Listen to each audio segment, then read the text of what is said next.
Welcome to the IslandStats.com football show, your weekly dose of all the action from Bermuda's top football leagues. We bring you in-depth coverage of the Premier and First Divisions, results, highlights, analysis, and exclusive interviews. We also keep you up to date with the latest news and developments from the Bermuda Football Association. Stay tuned for the IslandStats.com football show, your one-stop shop for everything you need to know about the beautiful game in Bermuda. Now let's join the IslandStats.com football show team. Well, good evening and welcome to this edition of the IslandStats.com football show. I'm your host, Earl Baston. Joining me, our co-host, Andrew Griffith and Garrett Punchy Dill. Well, gentlemen, first of all, good evening. Good evening. Good evening, Earl. I'll run down the scores that we have from, obviously today and on Friday. It was today in the Dudley Eve Cup final. It was Devonshire Cougars 1, St. George's Colts 2. And on Friday night at Bernard Park, it was North Village Rams 1, Dandytown 0. But first, we'll get to the Cup final today. Obviously, St. George's going into their third final as a Premier Division club, taking on Devonshire Cougars, who actually have won this trophy twice since they reverted to the system the way it is back in 2011, playing Devonshire Cougars at home. Obviously, you guys both picked Devonshire Cougars, but Griff, in the back of your mind, what was your reasoning behind picking Devonshire Cougars? I thought, perhaps watching both semifinals, I didn't think either of those teams were the best teams in the semifinals. I thought it would be a pretty even game, with each team having the back and forth. So in an even game, you give it to the home team. The home team will pull it out, and as you said, they've won Premier trophies more regularly than St. George's Colts. So I said, give them the edge in an even game. Sure. Well, Punchy, did the results surprise you? It did. It really did. I'm going to Griff. Adding to what Griff said about especially home field advantage. Surprising that score really surprised me. What's so good about that, and what I am so elated about, is that now, like, who's coaching Cougars? The coaching staff at Cougars and the coaching staff at St. George's. What's sometimes mind-boggling is that St. George's seem to be up and down, but they seem to get it right in cup games, don't they? Yeah, they've been in 3 cup finals when they've been in the Premier Division and haven't lost yet. I haven't lost yet. That's right. Yeah. So years ago they beat Devonshire Colts in the Friendship. They beat North Village a few years ago in the FA. And completely. And with speaking about that, new coach, younger coach, I thought he was going to have to earn respect. So that's for me, that's a big victory today, a morale boosting victory for them. Yeah, because look what they were beaten a couple of weeks ago, 4-0. Am I right? Yeah. By Colts. Yeah, was it 4-0? Yeah, 4-0. Yeah, by Colts. Yeah. That's right. By Devonshire Colts. Yeah. So they're showing up in games like they become a real cup team, really, aren't they?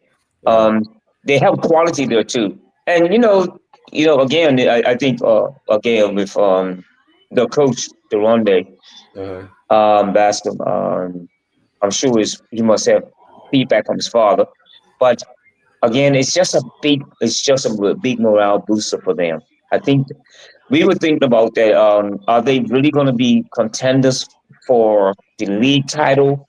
What would they be? And they come up with this victory away from at Devonshire today.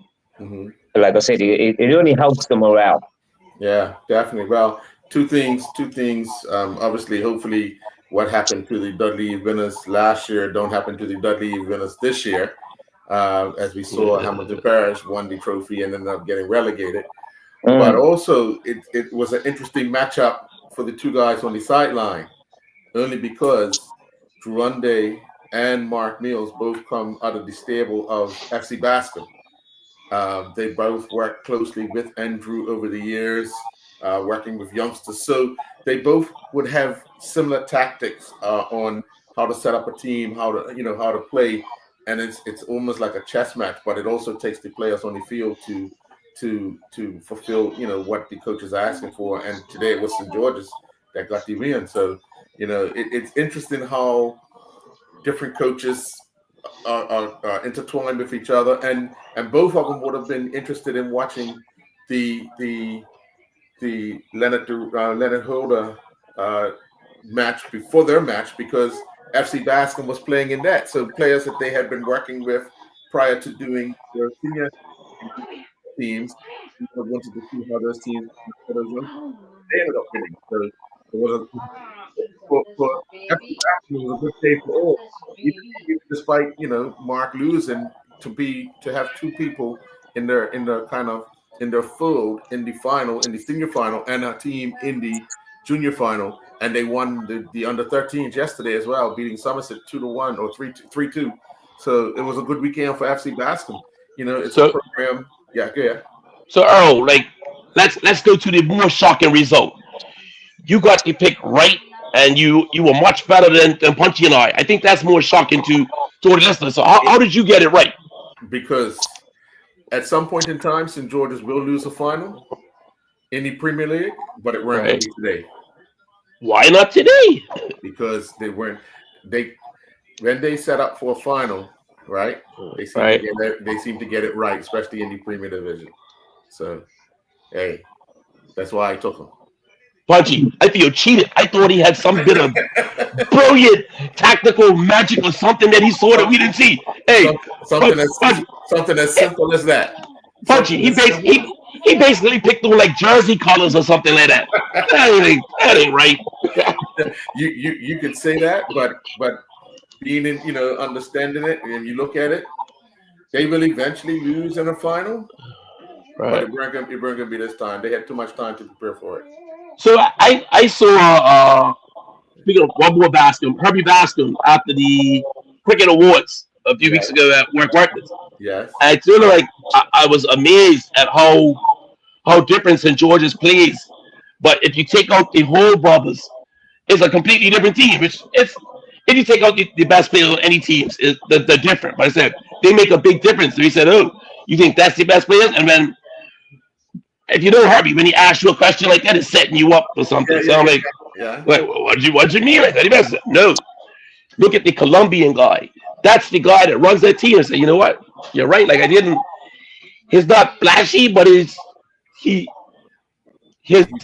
capable. Yeah, he does his job, and he allows everybody else to do what they want to do. Mm-hmm. But that said, I've seen is another, I think, couple teams that have a Colombian player in them. Are we all of a sudden like giving a work permit somewhere in Colombia, or how do we seem to have this influx of Colombians in the Premier League? Hey, wow! If we were an open arm community, we would have more of the people that are from outside playing in our sports. They do certain sports, but they don't do it because sometimes they're not welcomed as openly as we should be. You know what I mean? You think that's it? That's 100%. What? Okay. I know this is a football show. Right. Why do we have very few Indians playing in our cricket when there's a multitude of them playing? I would say perhaps it's due to welcome. I would say some of it might be that, but some of them might be like they're working and they can't afford the time off. That's fine. But a lot of it has to do with how they are treated if they're not playing for my team. Right. The verbal. I'm not taking that. I would say sports everywhere. Yeah. You have to deal with that, the outside aspect, and as you come through your sport, you get mentally stronger to tune that out. It comes with all like competitive sports. If I'm getting paid to do it, yeah, sure. But if I'm not, I'm not going to be subjected to that. I'm not. And you got to remember that, like you've already indicated, they come here to work, right? Right. They don't come here to take abuse. It's not the focus. Yeah. But as you say though, if they really love the sport, they're gonna play no matter what's happening, Hey, but if I could find if I'm Indian and I could right? find 4 or 5 other Indian guys and we can go down and go somewhere and have a knock and have fun by ourselves, and I'm happy doing that. I don't need to be playing in your league because I'm not welcome in your league by some people. It's almost like if Mm, you get a job in another place, right? And the every time you go out of the every time you walk out of the building, there's a bunch of people that's harassing you about being in by taking somebody else's job. Would you want to stay? You know, you don't feel comfortable in doing that, do you? But you're being paid to do it. But when we start talking about amateurs that have come here to work first on a permit, mm. right? They may love the game and want to play the game, but if they're not playing for my team, somebody on the sideline is talking so much nonsense about go back home and 10 times worse that we're not very welcome people when it comes to sport. All right, I'll push pause on that because I think our evening league team recruited a couple of Indian guys, just see You them around guys and visit. you guys I'm out s- there having fun. right. So I'm saying we embraced them, and they were reluctant at first, but Yeah, eventually they came. So okay, I'll give you some. Maybe there is something to what you say, but I yeah. can't believe for me it's that harsh that we shun people like that. Of course, we treat ourselves bad. What do you think we do to ourselves? Uh, But anyway, back to this. back to football. So, Punchy, you've worked with somebody like Andrew. So, knowing what he can pass on to both Mark and Drew Unday, what's your thoughts on how he's influenced these two that were in the final today as coaches? Well, it's taking some time. It's taking a time, and it's coming full circle now. But the years that's been put over there, what it's been put in over there with his academies, and all you got to go past academy when the training and see how many cars are there Mm, and what they're doing. yeah. So it's coming to fruition for him in terms of what you see when you come from his um, philosophy of football, what it means, and developing coaches that think similar to him, but also have the own thought process. You're gonna see a difference, and it's great for the country. It's good for the country. I'm glad Yeah. because that's can pit other people up against what his beliefs are Hmm. and what other people's beliefs are. And I think it's very good. I'm glad you brought that subject up because looking at the last couple of years, whether it's at the football festivals in the last 4 years, go and document how many teams from FC Basket are playing in the finals. Hmm. Yes. Yeah, Yeah. and Yeah. that's not a cause for concern. It's about development Right. and but the right development. Hmm. Um, and so that's what I think. What his the institution that he's created there and the concept is that development is most important, even at the junior level, and the under tens and under 12s. And again, I'm going back to statistically, FC Basket's teams, brother, is the football festival that we have at National Stadium, Hmm. right? His teams usually get to the finals, Yeah. and how they go about doing it Hmm. and how who's coaching those teams. Yeah. So it's very important to recognize that and what they're trying to create there. So what it is, they don't have a senior team, but what he's doing is creating coaches with that mentality. And Yeah. I just say it again.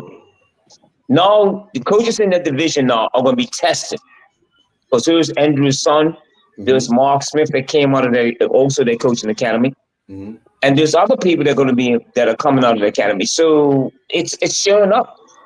It's going to show well what are the other coaches capable of doing in the league now. But you still see cracks. I still think it's a process that's going on. You try in coaching in Bermuda at the league at the top level, Right. right? And the coaching in North Village, and we go back to social club. Then you start that question: who's coaching who and how? What is the quality? Hmm. And are they? And that's what's coming up now.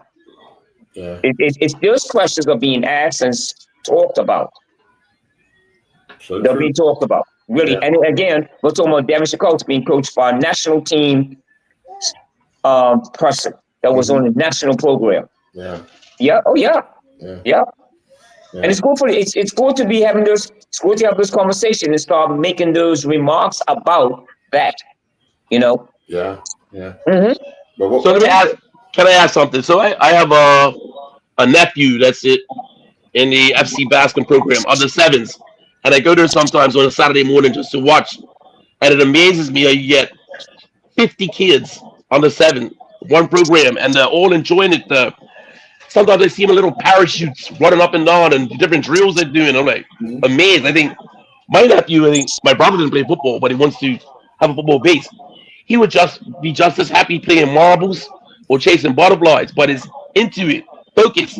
And the government, so the program is a thriving program. So the next question I asked her, because having been in club management previously, and a lot of these, I say, non-premier or first division entities are setting up the football academies to do the development. So let's say I'll use North Village. Let's say North Village senior program has what 30 people in it for the season. The focus to doing that, the junior program may have 400 kids. So most of your time and focus is spent and resources is spent on the development. Mhm. So is it a simpler thing to do to let it go and let the other entities do it, and then when they're ready to play premier football, try to recruit them, or do you keep trying to do your own development? What's the better scenario? Good Well, I point. mean, Good point. Good. a lot depends, and we've seen it throughout the years. A lot it goes to the club, and who the parent really support. If they want to be in a program, and if it's in an area where they can get them to a quote unquote private program, then that's up to the individual. But you have a lot of people who are loyalists to a club, and So I'm that's saying take the parent out of it. Let's just talk philosophically. Forget what the parents can choose. Do you, as a club, say, well, out of the football development, leave no, that to the no, academies, and no, they'll be recruiting later? no, because you wanna instill your philosophy or your club philosophy in a youngster right through the program. But what happens that youngster comes up through your club, I don't know, 10, 15 years, and you get a new coach every 3, 4 years. But The but that's philosophy may not stay the same. right. But that's why it's more of a club philosophy and not a coach Right, philosophy. coach philosophy. Yeah, yeah, with you. So if the club have belief, it's almost like, okay, we can go back to Punchy. When Punchy would have started with his brothers, he would have had to understand the philosophy of North Village. It weren't the philosophy of the coach; it was the club. Am I correct in saying so, Punchy? Yes, you are. And I'm very glad you were speaking about that, about the philosophy of the club, like Norfolk's philosophy. It was always about producing dynamic players, Mm-hmm. just not ordinary players. And the standard was so high that if players came to when you were coming through the junior program, which is a lot different now, because you have so much information that you can study and gain education about it to coach different now. Because football now is different. Mm-hmm. But the philosophy of North Village was always about quality, technical ability, which is paramount, was first and foremost your technical ability, how well you control the ball. Those are basics in the game, was really important as a footballer coming through North Village. And if you didn't have it, you didn't really make the first team. And that's what the philosophy of North Village has always been. I think when you look about development, I think there's questions to be asked about the new, like coaching system, what the Griffiths talk about at Mm-hmm. Boston. Mm-hmm. And at War Academy, you got to give Richard Todd his due too Yes, yes. about Richard, yeah.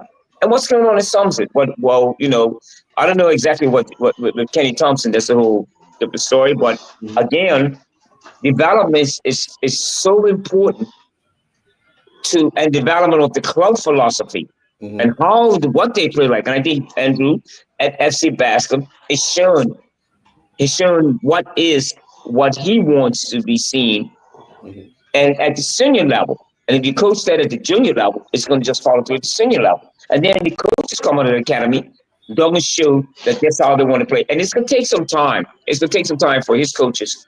But I think that's what we're talking about now, which is a good subject to talk about. Yes, So definitely. I have one more question on this thing. So I Okay. remember years ago when I was on the executive, there was a rule in youth football that, like, because some clubs or academies were recruiting more players, that you could only have one team in each age group. Yes. So my question was like, well, if I build a better mousetrap and I had 60 players in this age, why penalize me? Like, you should allow me to enter more teams, and then the other clubs have to get to my level so that parents will be attracted to that club. Don't penalize me because I'm doing things better. Yeah. Good Well, point. I know in the Very youth. well done. Very Yeah. well said. That's I right. know in the I know in the youth leagues, I believe they're allowed 2 teams in each. Too. Yeah, Yeah. in the youth divisions. So then, Only because so of pure numbers. right. So if I have enough for a third team, that team just trains and don't play any games.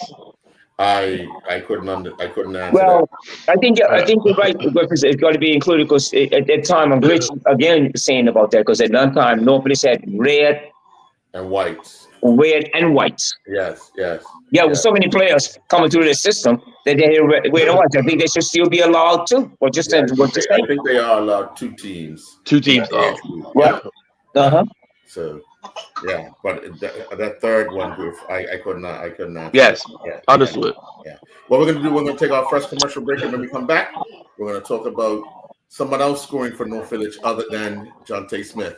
We'll be right back. What could life be like with Drop It?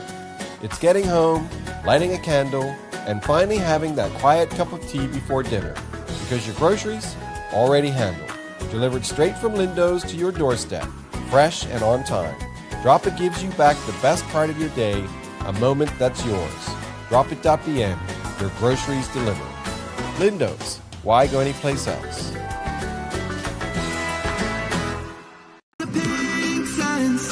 Beneath the cloud blue sky, where the ocean meets the land, and the long tails fly in Bermuda. Our hearts belong to this beautiful island. As an island, we are strong, proudly Bermudian. In every single way, from the sunrise to the sunset, and every single day for over 135 years. It's been clear, British silence, proudly Bermudian, bringing us near.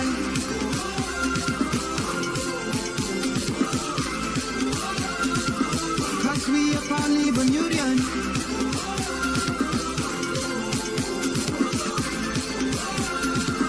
Digital is proudly Bermudian.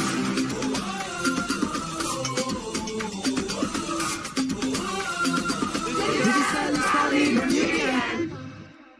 You ever crack open a Coke and just perfect? It's that cold, classic hit that never lets you down. Whether you're chilling with friends or just need a break, you can't go wrong with Coca-Cola. Coca-Cola. Nothing else compares. Proudly distributed by Butterfield and Vallis. Well, welcome back on Friday night out at Bernard Park. The rearranged match between the Dandytown Hornets and North Village Rams took place.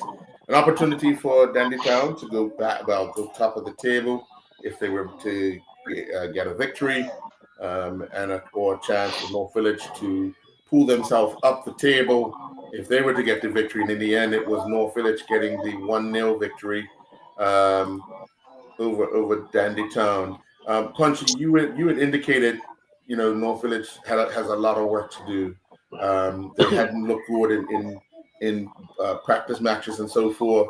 So obviously, I mean, we all picked Dandytown to win the game, but was it something that pleased you that they were able to shut out Dandytown and finally get over the edge with Dandytown, because the previous matches they haven't been able to do so?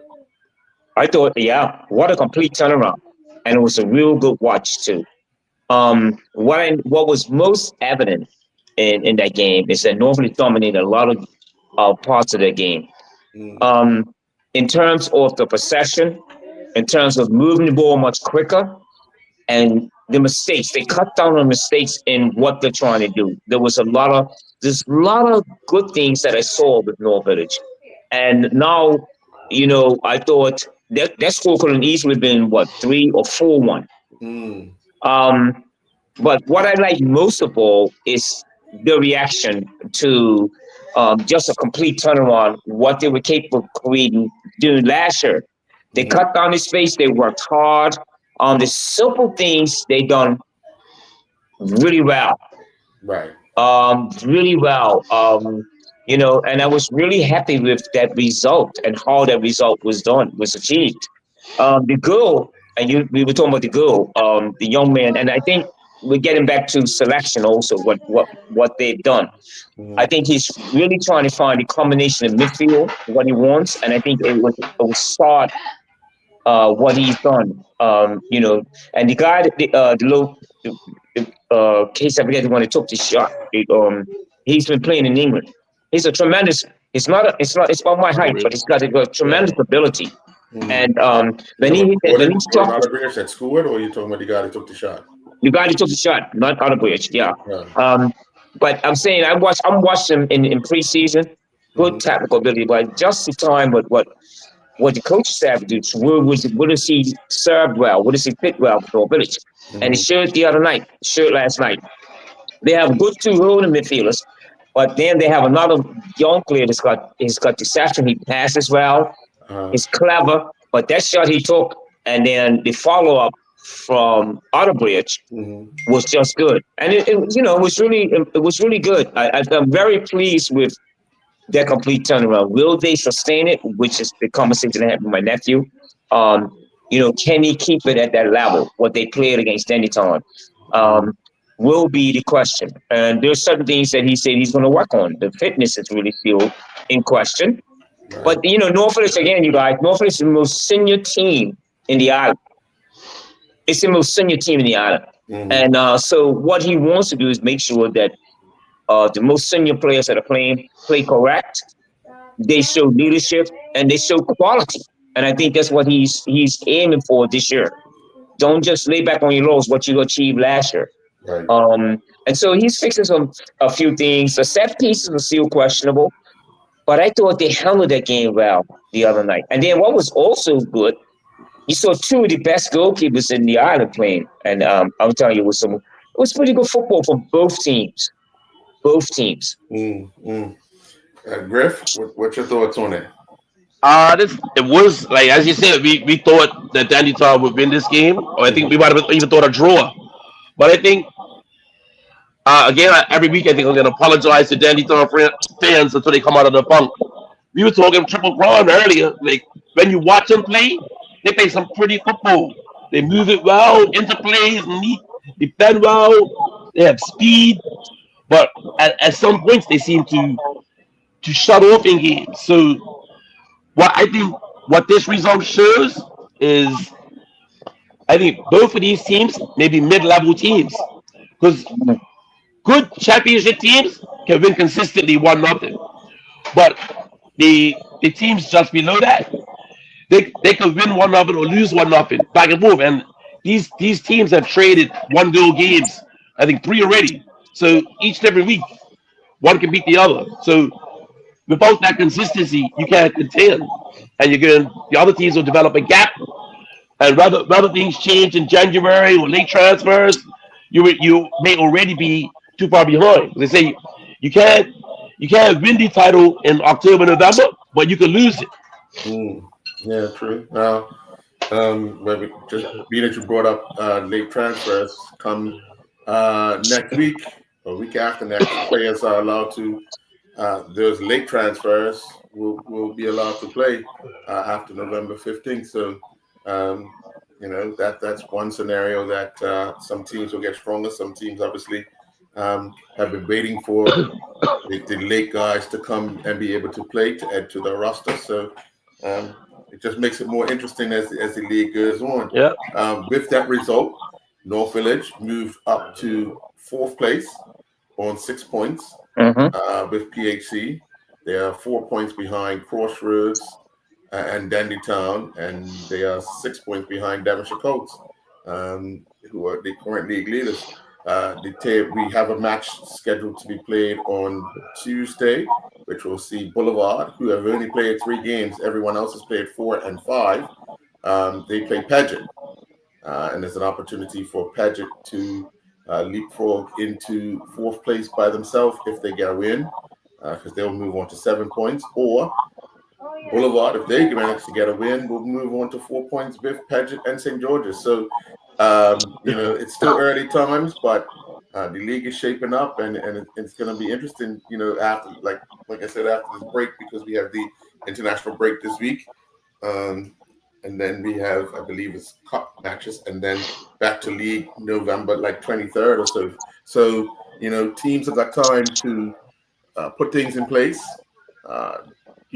recoup the injuries and work out the systems and try to put things, for this run until January. And then, it sorts itself out after that. But, it's going to be interesting, like you said, Punchy, when, you've been talking to your nephew about, what he sees from the sideline, and obviously watching tape and so forth and seeing, what works for North Village and what doesn't work for North Village. And the same thing for Jerome Hayward. He's probably looking with, with his team of coaches, what's working for us, what got us that good start, and now we seem to be at times, like you say, Griff, falling asleep in games. Are they bored with it? What can he do to keep that momentum going for them? Because those are the things that, teams play high football for a while, and then there's a period where they kind of come down, and then, but they have to be able to sustain and not give up goals during that period of time. So when they do kick back over, they're not playing catch-up football kind of thing. And we see that in professional football too. So it's not just a rare thing in Bermuda. So. Yeah, I think what Griffiths and what we're all talking about is consistency, isn't it? Mm-hmm. Yeah. Consistency. Tom started off with a bang. They won. They beat Norfolk Islam there at home, under the lights. But I saw I had started seeing cracks in the defensive system. Mm-hmm. And against Social, I tell you, watching the game on Damage Iraq. That's right. Yeah, Social could have really have won that game, and they should have. But they gave up two late goals. But I find that the other night I watched them, and it didn't help that Tomiko Goda actually what he did. That didn't help him at all. That didn't help. That didn't help with the course at all. Right. I always question his. I'm not questioning his ability. I'm talking about his mental part that he plays for what Dandytown need. That's questionable. Yeah. But I'm not going on about that. But I'm saying that's what we're talking about here is consistency, which I talked to my about Norfolk is how can they be consistent with the performance that they produced on Friday night, and that's what it's about. Being consistent, because you see with St. George's they won today, but in the league, they're struggling. You're just struggling. Yeah. So that's what it is. I think that's one question that has to be asked about coaching now. I remember I did mention that last week. I said I wonder if some players, because it's a natural thing, have the eye on the final as opposed to putting in the work that they needed to put the work in, for the league. You don't want to get injured because I want to play in the final. I'm not going to do that tackle kind of thing. You know what I mean? That's just the mindset, and we've seen it over and over and over. So.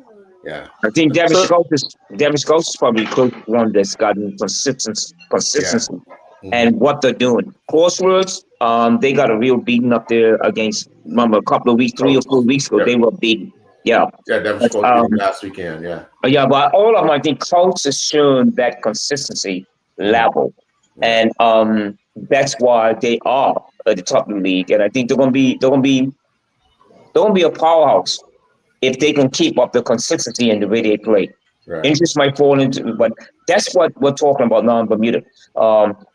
If you're playing at a certain level, how often can you play at that level, week in and week out? Yeah, Griff. So I noticed in the Royal Gazette this weekend that there has been an official appeal lodged in that Danny Tar PhD game where the girl was scored from the halfway line. What do you think will come of that? Wasted space. Wasted? Wasted space. Yeah. But like the songs of it. He didn't have nothing else to. They didn't have nothing else to write. So you think nothing will come of it? Wasted space. Try to drum. Why? Try to drum up because that's what they do. But as it's described, it seems like a legitimate error. Okay. So what? They're gonna write about somebody missing the girl on the 6-yard line? No. But if it's a legitimate error and the rules have the girl line is a legitimate error. No. That's just a mistake.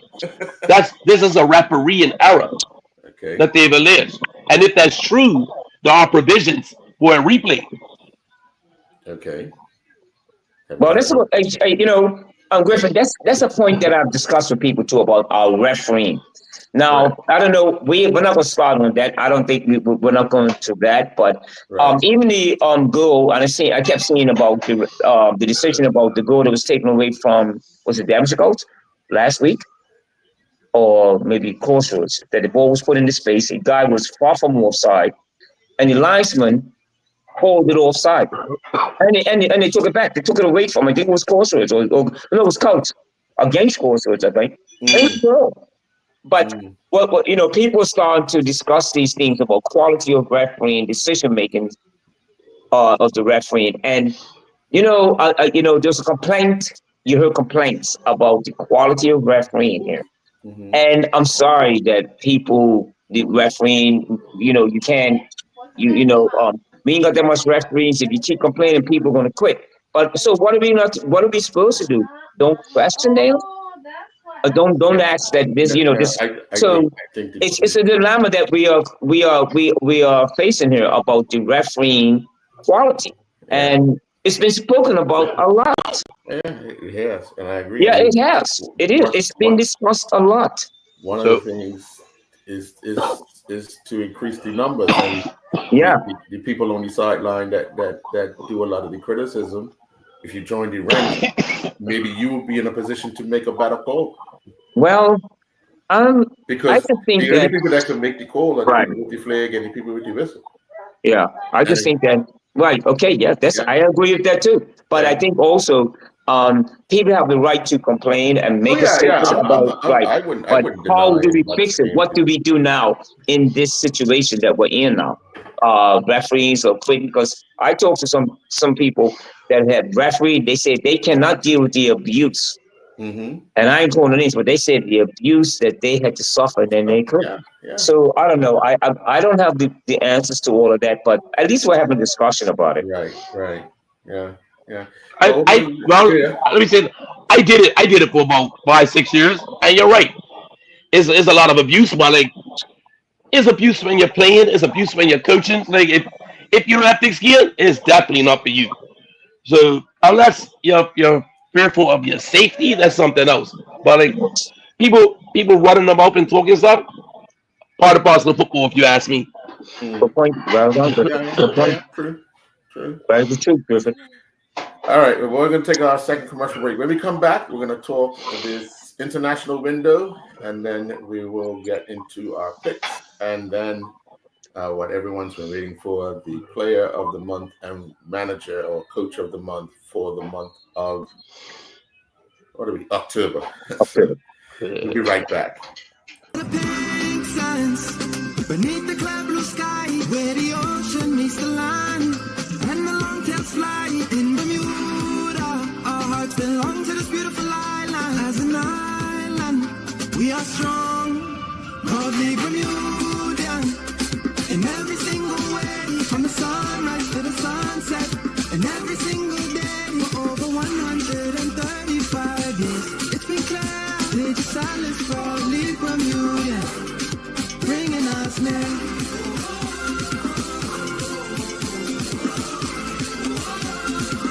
Cause we are proudly Bermudian.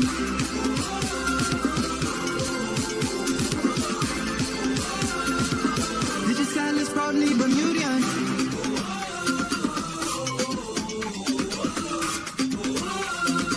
Digital is proudly Bermudian. You ever crack open a Coke and just cold, classic hit that never lets you down. Whether you're chilling with friends or just need a break, you can't go wrong with Coca-Cola. Coca-Cola. Nothing else compares. Proudly distributed by Butterfield and Vallis.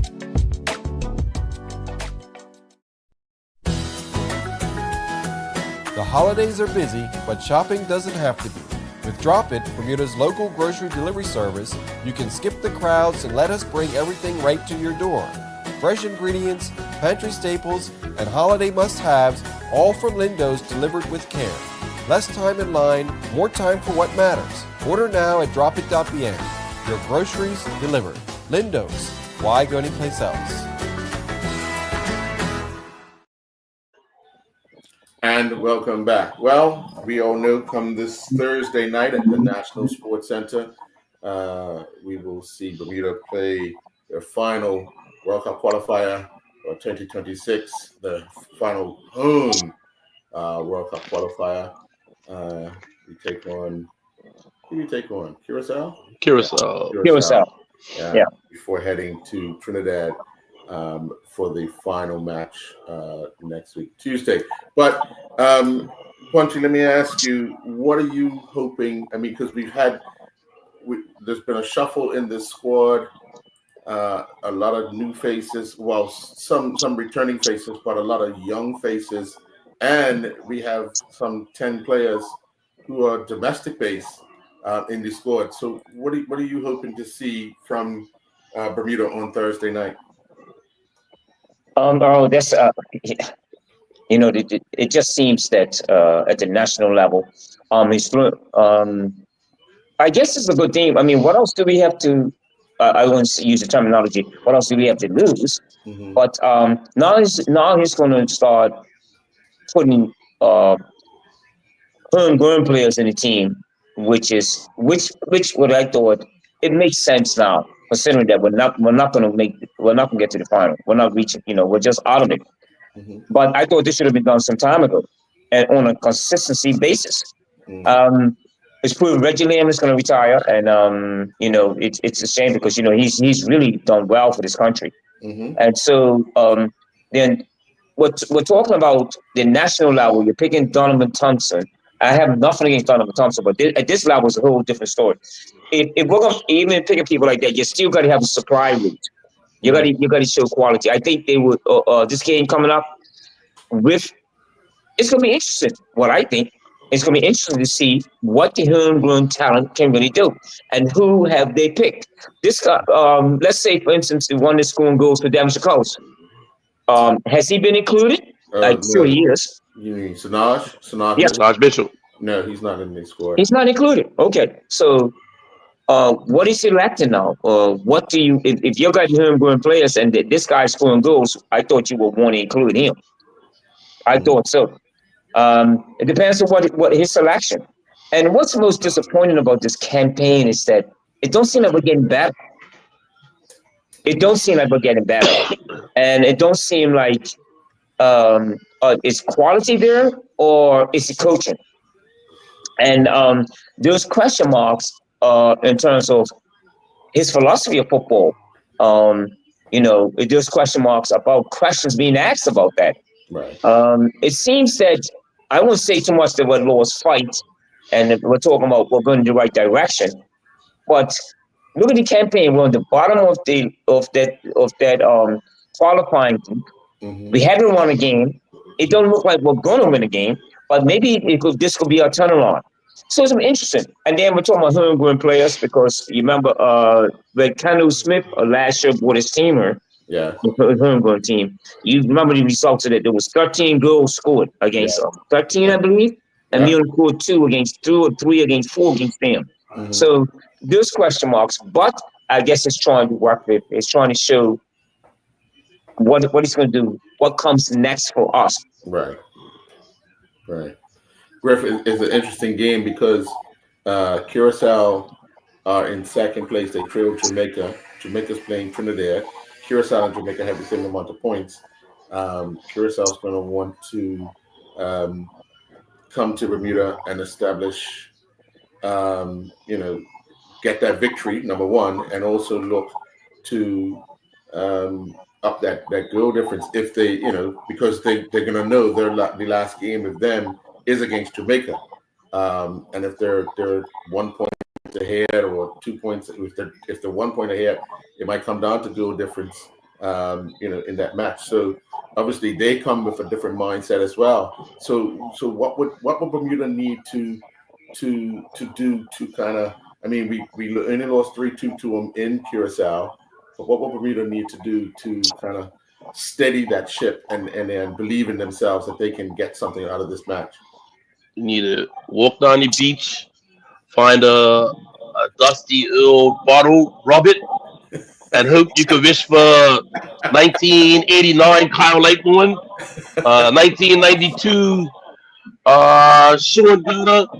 You bring back everybody in their prime, and then we will get through. But this has, like, I don't think there's anything we can do at this stage if you have the better players and are backing out of the team, because we can't go any further. So we're going to be on the back foot saying, okay, we can't do anything. Curaçao's on the front foot because they still need stuff to happen. Mm-hmm. So they are definitely coming here looking for goal difference. Like that 3-2 against that hurt them. So they need to wipe that out and score as many as they need to. So they will be coming here. And if they know that we're fielding a weaker team than the last time, they got to be sitting there, oh, yeah, we're going to get you back from you. So I think this has all the makings to be messy. I hope I'm wrong, but that's what it looks like. Well, I'm glad. What we calling the ribbon boys of this. Everybody just says, well, we're playing against Bermuda, and the results speak for itself. Do we? And a question being asked: is it the coaching or is it the quality? I know we got one of the hardest group, but we're in one of the hardest groups. But then you got to ask yourself, well, what's wrong with us? And that's a real good, important question to ask. Is it the coaching staff or his tactics, or we're just not good enough individually, or we're not at the highest level? Because you got to look at this. Remember what we talked about before. Mm-hmm. Look at the selection that Jamaica has to pick from, and with the plane and the Curacao team, and also Trinidad team. And you got to start asking those questions about that, mm-hmm. and who's coaching the team and the philosophy of the national team.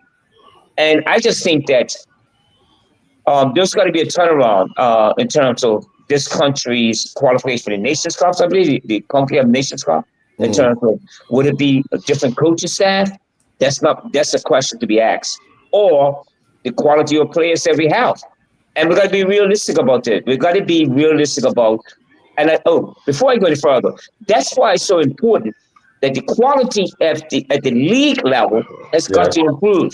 Yes. Has got to improve. So that if you ever select players from the Damariston Cougars, the North Villages, the Denby Towns, the St. George's, let's go on Paget, let's go on PHC, they got to have quality. And so we're going to see that at the league level.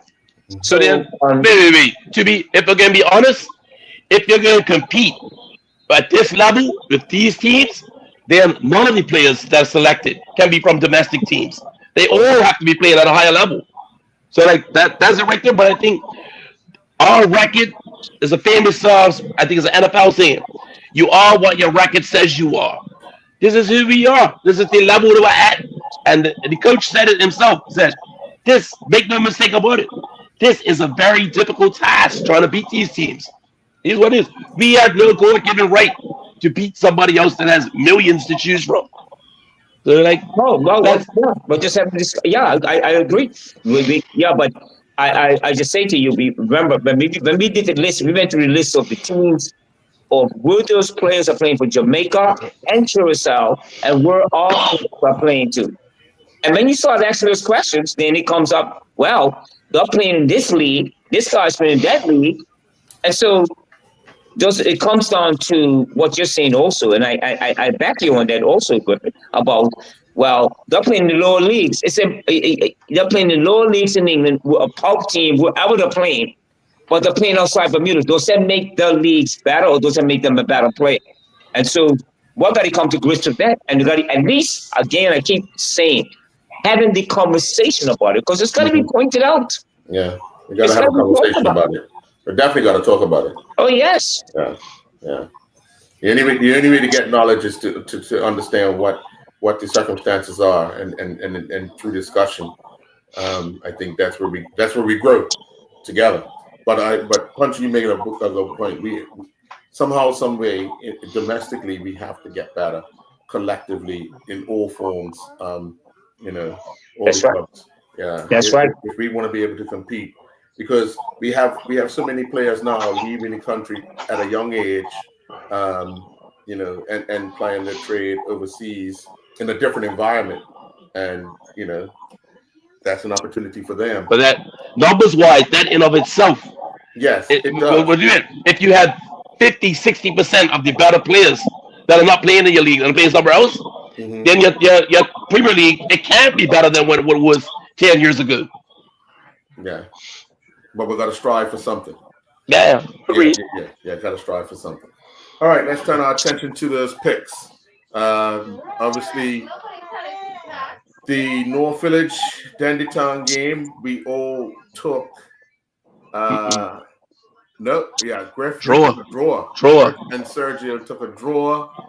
Punchy and I took Dandytown, and North Village ended up winning there. So we'll revert back to the Paget Boulevard game on our next show. But right now, currently, I still have 4. Punchy has 3. Griff has 3. Punchy and myself and Griff on 25. Punchy on 26. So for today's match, I picked St. George's. You two picked Devonshire Cougars. So I move on to 26 with Punchy, and Griff is on 25. Viewers, I know you're shocked. The defending champs at the bottom, but don't worry, I will correct this. You're the only one that talks about who you are right now. Punchy and I have been busy enough to know. You don't talk out loud in October. All right, so gentlemen, we've come to the part where we will pick the player of the month for the month of November, and October. And I'm going to start with you, Griff. You want to select your player and give us your reason why you picked the particular player. I think it's on a goal scoring rump, and his team's top of the table, so I think this is a no-brainer. Sanaj Mitchell. Okay. Okay. Remember, this is for October, not for November, right? Yep. Okay. Punchy. I'm good with Griff. It's his goal scoring attributes for Davis Colts has really helped him to be on top of the league. And so it's like, technically he's a good player. And they're because of his goal scoring exploits. So yeah, I'm picking him. Okay. All right. Now, let me just explain why I picked. It was a toss-up for me. In the month of October, 2 players had dominated the league, helping their team. One had the team leading the league. The other had scored all the goals for the team. I was looking at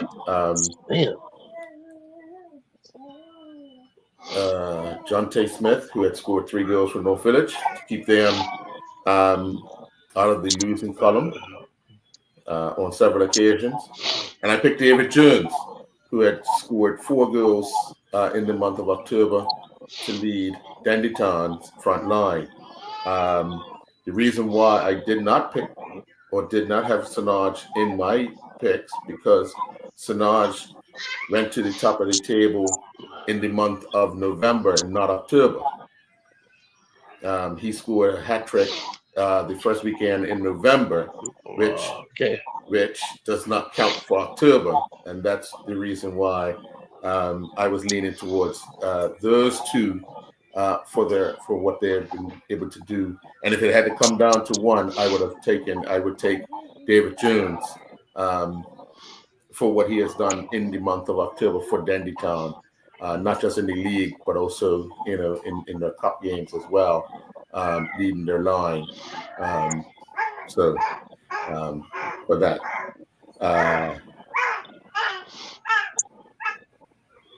So because you two have picked Sanaj Mitchell, we're gonna go with Sanaj Mitchell for Player of the Month.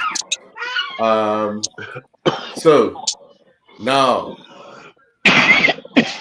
Punchy, you're up for Coach of the Month of November.